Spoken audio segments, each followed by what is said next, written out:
안녕하세요, 여러분. 어느새 12월도 지금 일주일이 다 지나가고 있습니다. 세상에. 이렇게 올해가 다 가네요. 11월 중순에 수능이 있었죠. 이번 수능 불수능이었다고 재수율이 높을 것 같다. 필러 문항이 어떤 게 있었다. 막 요즘 뉴스에서 심심찮게 보이더라고요. 사실 수능이라는 거는 제 인생에서 잊혀진 지 오래고 되게 아득해진 지 오래인데 요즘 또 수능 관련 기사를 보다 보니까 요즘의 수능 제도나 입시 제도는 또 어떻게 변했는지 궁금하기도 하면서 이제 라떼 이야기가 또 떠오르더라고요. 제가 벌써 수능을 본 지 20년이 다 되어 가거든요. 네, 제 나이가 대충 가늠이 되시죠? 저는 수능을 2번 봤어요. 재수를 했고, 그래서 고3 때 수능과 재수 수능, 그리고 재수 수능 때 어떻게 준비했고 결과가 어땠는지 한번 썰을 풀어보려고 합니다. 저는 일단은 고등학교 때 제가 특목고를 다녔어가지고 사실 기억이 좀 미화된 걸 수도 있긴 한데 제가 기억하기로 저희 학교의 면학 분위기는 굉장히 좋은 환경이었던 것 같아요. 물론 힘들어하고 스트레스 받는 친구들도 있었겠지만 제 기억에서는 나름 그래도 즐겁게 공부를 하는 환경이었던 것 같고 고3 때 제가 기억하는 것 중에 하나가 이제 공부를 교과서만으로 하지 않잖아요, 절대. 문제집도 풀고 막 이래야 되는데, 교문 바로 앞에 있는 서점에 정말 되게 막 참새가 방앗간 가듯이 친구들이랑 청소 시간이나 학교 시간 이럴 때 수시로 들락날락 거리면서 새로운 문제집 나왔는지 이런 거 찾아가지고 문제집을 하나 사서 막 누가 더 빨리 푸나 막 경쟁하듯이 그거를 막 엄청 풀어 제꼈어요. 그래서 문제집을 한 일주일도 안 되게 그러니까 한 권을 세 권을 사면 거의 한 4, 5일 만에 푸는 거죠. 일주일에 한 권꼴로 풀어가지고서는 옆에다 막 쌓아놓는 거예요. 누가 더 높이 쌓았나 막 이런 거 겨루듯이 되게 서로 견제하는 이런 게 아니고 되게 재밌게 경쟁하듯이 예, 너도 나도 막 이 문제집 풀고 저 문제집 풀고 또 새로 나온 거 있다 막 이러면서 거의 한 막판쯤 가서는 시중 출판사에서 나온 문제집은 풀 게 없어졌었던 것 같아요.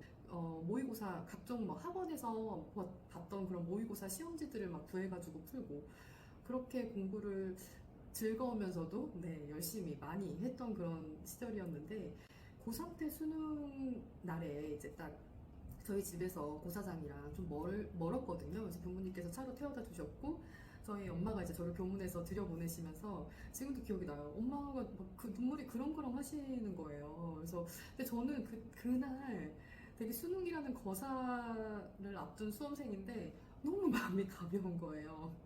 왜 그랬을까요? 마음이 되게 편안하고 가볍고 긴장감이란 전혀 없는 그런 상태였던 것 같아서 엄마는 막 울먹울먹 하시는데 저는 잘 볼게 이러고서 너무 해맑게 뭘 믿고 그렇게 해맑았던 건지 해맑게 아주 가벼운 발걸음으로 들어가서 예, 시험을 봤는데 제가 원래 좀 실전에서 그렇게 긴장을 하는 편은 아닌 것 같아요. 그래서 원래 잘 긴장 안 하니까 그냥 그랬나 보다라고 생각은 하는데 일단은 그래서 그때 이제 수능 날에 고3 수능 때 열심히 막 문제를 풀었죠. 근데 다 시간이 남는 거예요. 문제를 다 풀었는데.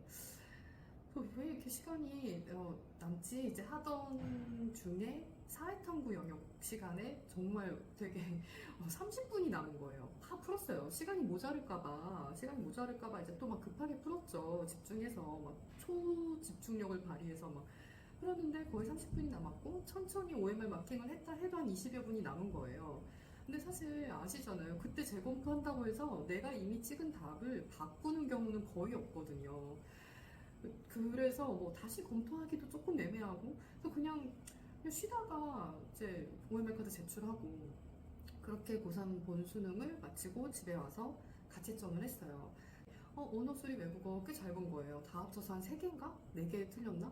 그러니까 한 10점 정도 깎였던 것 같아요. 다 합쳐가지고 언수회가 300점 만점이잖아요.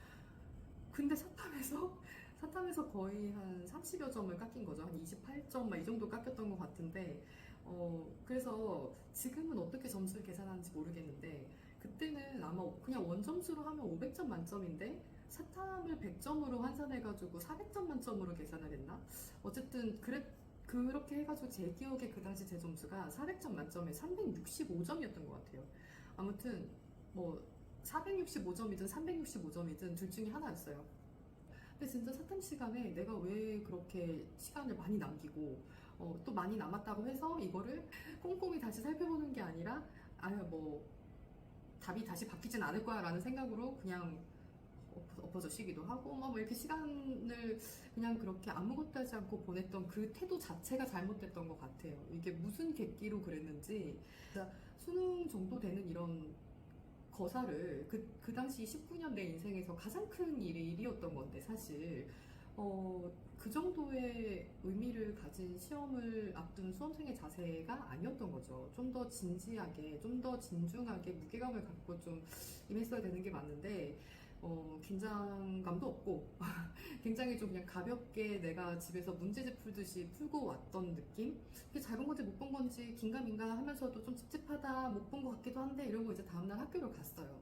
학교를 갔는데 학교에 갔더니 뭐 여기서 뭐 나는 뭐 480이네, 나는 490이네, 뭐 막 다들 엄청 잘 본 점수만 얘기를 하는 거예요. 물론 잘 본 애들만 큰 소리로 떠들겠죠. 못 본 애들은 큰 소리로 안 떠들고 있겠지.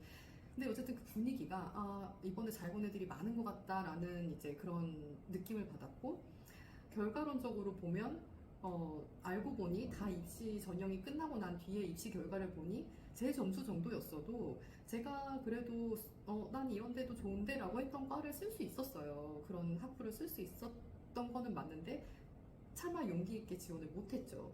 그리고 저는 재수를 할까 말까 고민을 하고 있는 상황이었는데 아예 생재수는 자신이 없었어요. 저 자신이 그런 장거리 마라톤 공부를 하는 성향과는 너무도 잘 안 맞았었고 저는 하더라도 그냥 반수로 그리고 고3 때 저는 제가 그래도 많이 다져놨다고 생각을 했기 때문에 뭐 다시 또 처음부터 재수를 1년 풀로 할 필요까지는 없을 것 같고 그렇게 하면 오히려 나는 지칠 것 같다라는 생각이 들어가지고 그래서 저는 이제 하더라도 반수를 하되 그러면은 어느 학부를 지원을 해 놓을까라고 생각을 하다가 일단은 언수회 전형으로만 뽑는 곳이 있었어가지고 거기에 지원을 해서 장학금으로 등록을 했어요. 그리고 실제로 학교를 좀 다녀보고 생각해보자라고 해가지고 한 달 정도 그 대학교를 다니기도 했어요. 그러니까 한 3개월 정도 남기고부터 본격적으로 이제 재수 수능 공부에 돌입을 했던 것 같아요. 근데 제가 그때 그것만큼은 자신 있게 말씀을 드릴 수가 있는 게 그때 진짜 열심히 하긴 했어요. 물론 열심히 하는 친구들 너무도 많고 내가 전국에서 제일 열심히 했어라고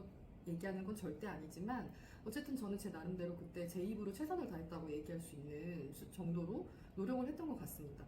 그때 아마 한 3개월 정도 남기고 저는 좀 단기간에 아주 집중적으로 하는 거에 좀 강한 편이어가지고 3개월 정도 남기고 이제 그때 당시에 재수학원 등록해서 이제 다니고 있었고 아마 한 두어 달을 고시원에서 제가 지냈었어요. 학원 앞에 고시원에서 아예 막판에 한 두어 달은 학원 앞에 고시원에서 살았었어요. 그 고시원에서 살았던 얘기를 조금 하자면 잊혀지지 않는 고시원이에요. 정말 닭장 같은 고시원이었고 왜 아마 반평 남짓 될까요? 반평 정도 됐으려나? 책상이 하나 있으면 그 책상 밑에 침대가 들어가 있는 구조예요. 그래서 내가 침대에 누우면 내 발은 책상 밑에 들어가는 거죠. 바닥에도 사람이 온전히 한 명이 다 누울 수 없는 정도로 좁은 방이었고 한 층에 적어도 한 40여 개 정도의 방이 있었던 것 같아요. 그런데 화장실은 2개. 그래서 아침에 일어나서 기껏 이제 힘들게 일어나가지고 씻으려고 갔는데 화장실에 누가 씻고 있다 이러면은 그게 너무 싫었었어요. 그래가지고 아싸리 다들 안 일어날 때 일어나야겠다 해가지고 막 새벽 5시 반 이때 일어나서 먼저 막 샤워를 하고 그리고 그때 당시에는 고시원에서 그거는 줬었거든요. 엄청 큰 전기밥솥에 밥은 해놨었어요. 그래서 한시세끼 다 사먹기에는 좀 힘들기도 했었고 돈도 많이 들었고요. 그래가지고 주말에 이제 엄마가 싸주신 밑반찬으로 아침에 그 밥솥에서 밥만 퍼가지고 한 4, 5일은 그럼 버틸 수 있어요. 엄마가 밑반찬 여러 개 싸주신 걸로 김 갖고 다니고 막 이러면서 이렇게 도시락을 싸가지고 아침 일찍 거의 뭐 학원에 한 손에 꼽을 정도의 등수로 등원을 해서 자습실에서 공부하다가 새벽에 일어나서 피곤하면 그냥 엎어져 자기도 하고요. 근데 어쨌든 그렇게 하루를 아주 일찌감치 시작을 항상 했었어요. 그때는 그냥 뭐 특별한 어떤 생각을 갖고 내가 막 이렇게 해야 돼 저렇게 해야 돼 막 엄청 열심히 해야 돼 이런 사고 자체를 하지 않았고 그냥 나의 이 루틴이 무너지지 않게만 지금 어차피 내가 뭐 1년 동안 이 공부를 하는 것도 아니고 한 2달 정도 남은 거니까 그러면 진짜 2달이라고 하면 8주밖에 안 돼요. 그래서 그냥 월화수목금 이 하루하루 내가 잡은 이 루틴대로만 이게 깨지지 않도록만 해야지라는 생각으로 아무 생각 없이 하는 거예요. 근데 사람이 생각이 너무 많으면 안 돼. 그냥 해야 될 때는 이것저것 생각하지 말고 그냥 눈앞에 닥친 것만 하면 되는 거예요. 아무 생각 없이 내 루틴대로 하루하루를 이제 쌓아간 거죠. 지금 생각해보면 그게 되게 열심히 살았던 거다라고 생각하게 돼요. 근데 어쨌든 그런 이제 과정을 거치고 재수 수능 날이 됐어요.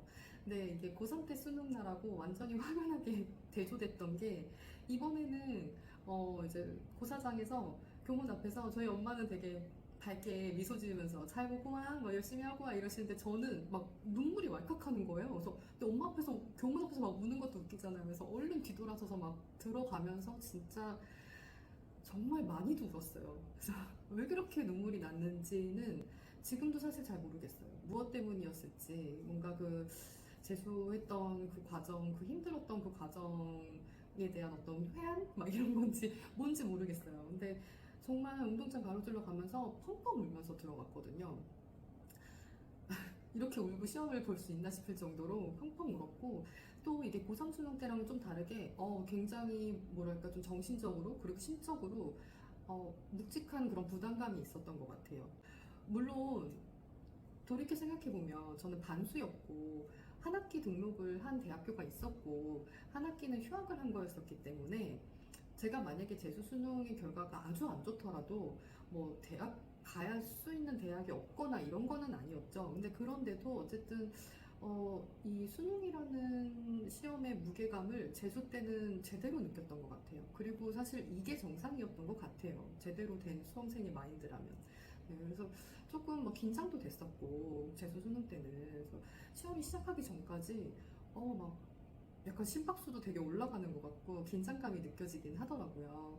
근데 시작 중치고 문제를 풀기 시작하면서 오히려 마음이 되게 차분해졌어요. 긴장을 좀 어느 정도 했었지만 집중을 해서 문제를 풀다 보니까 또 그 긴장감 싹 사라지고 그냥 제 흐름대로, 네, 제 페이스대로 문제를 풀어나갔고 재수 수능 때는 고3 수능 때처럼 뭐 20분, 30분씩 남겨가지고 엎어져 자고 이런 거는 안 했어요. 이러진 않았어요. 시간이 어느 정도 딱딱 잘 배분을 했던 것 같아요. 그래서 크게 남지도 않았고 한 5분, 10분 정도 남았던 것 같고요. 과목마다. 그렇게 해서 이제 재수 수능이 드디어 끝이 나고 저녁에 집에 들어가서 가채점을 했는데 언어 채점했는데 언어 다 맞았어. 수리 채점했는데 수리도 다 맞았는 거야. 수리도 다 맞았네? 외국어 채점했는데 외국어도 다 맞았네? 언어 수리 외국어가 만점이 나온 거예요. 그래서 다 맞은 거예요. 그래서 웬일이야. 사탐도 다 맞는 건 아니겠지. 설마 그럴 리 없겠지. 하고 채점했는데 역시나 제가 사탐이 좀 취약 과목이었나 봐요. 사탐에서 한 10점? 네, 한 3개인가 4개 정도 틀렸던 걸로 기억해요. 4개였나? 그럼 한 12점 정도 깎였을 거거든요. 그때 근데 어쨌든 언수의 만점이라는 것만으로도 엄청 잘 본 거기는 하기 때문에 되게 이 점수가 나오는구나 라는 되게 후련하고 그 또 그런 성취감에 기분이 되게 좋았었어요. 그래서 보면 재수 때는 뭐 노력도 했지만 시험 자체에 대해서 시험 당일에도 제가 좀 그런 적절한 긴장감을 갖고 집중을 잘 해서 풀었던 것 같은데 그래서 너무 과도한 긴장은 오히려 실력 발휘에 좀 방해가 되겠지만 뭐든지 저 중요한 일이나 좀 의미가 있는 일에 있어서는 어느 정도의 긴장을 해서 대비를 하고 맞이하는 게 맞는 것 같더라고요. 두 번의 수능을 겪으면서 이제 그런 대조적인 저의 모습을 느낄 수 있었어요. 그래서 수능 결과를 들고 원서 지원을 해야 되는데 사실 뭐 그 정도 점수면 서울대 서울대 갈 수 있지 않냐, 서울대 당연히 갈 수 있었겠지라고 말을 많이들 하실 텐데 사실 제가 특목고다 보니까 외국어여서 저희 과에 그 인원이 70명이었어요. 그래서 70명 중에 1등을 해봤자 일반고 내신에 비하면은 굉장히 내신 점수가 낮았어요. 서울대에서 내신을 환산하는 그 점수 계산하는 법이 따로 있었거든요. 그래서 제가 70명 중에 1등을 한 적도 없었을 뿐더러 외고에서 그래서 그렇기 때문에 내신 점수가 굉장히 안 좋았었거든요. 근데 크게 기대는 하지는 않았었어요. 내신이 워낙에 점수가 되게 낮게 나왔었기 때문에 그래서 사실 서울대는 그냥 버리는 카드일 수 있다라고 생각하고 일단은 그냥 큰 기대를 안 하고 써놓고 제가 고려대를 지원을 하는데 저는 사실 법학과 지원할 생각이 추호도 없었어요. 그래서 제가 한 번도 법조인을 장래희망으로 생각한 적이 없었거든요. 20살 때까지. 놀랍게도. 그래서 단 한 번도 법대를 쓰리라고는 생각하지 않고 있었는데 수능 점수가 너무 잘 나온 거죠.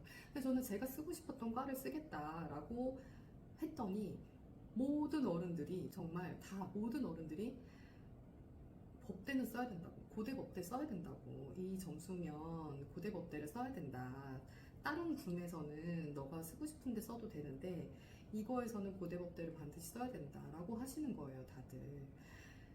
그래 고집을 좀 부리기도 했었어요. 좀 반항을 하기도 했었지만 어찌 이제 결국 고대 법대 쓰게 되는 걸로 고대 법대 쓰게 됐죠. 그렇게 고대 법대를 쓰게 됐는데 입학식 며칠 전에 고려대에서 전화가 온 거예요. 그래서 학생이 입학식 때 대표로 선서를 하게 됐다.